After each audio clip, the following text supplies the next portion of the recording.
ఆ రోజున ఆది కాలంలో ఇద్దరే మనుషులు ఉన్నారు. పాపం అమాయకురాలు అవ్వ, మోసం చేసాడు వాడు దుష్టుని మాటలు నమ్మి తప్పు చేసేసింది.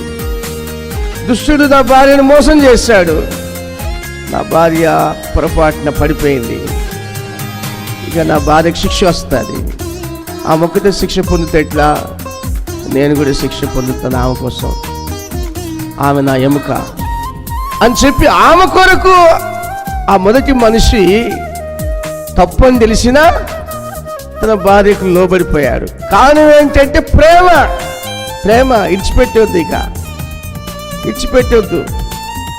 అనుభవిస్తే ఇద్దరం శిక్ష అనుభవిస్తాం, సస్తే ఇద్దరం సస్తాం అన్నట్లుగా అలా ప్రేమించాడు ఆ మొదటి మనుషుడు.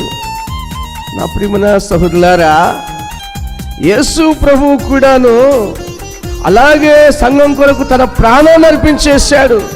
సిలువలో యేసు ప్రభు శిక్ష సంఘం కొరకు భరించాడు. నా ప్రియమైన సహోదరులారా, అలాగనే ప్రతి పురుషుడు కూడా తన భార్య కొరకు త్యాగం చేయవలసిన బద్ధుడై ఉన్నాడు. ప్రతి స్త్రీ కూడా తన భర్తకు భయపడవలసిన బద్ధురాలై ఉన్నది. అప్పుడే ఆ కుటుంబము సవ్యంగాను సక్రమంగాను ముందుకు కొనసాగుతుంది. మరి ఈ సంసార జీవితంలో ఎప్పుడు తేడాలు రావంటారా? ఎప్పుడు రావా?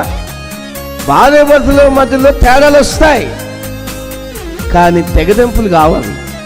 ఎందుకంటే భార్య ఏమో భర్తకు భయపడుతుంది, భర్త ఏమో భార్యను ప్రేమిస్తాడు.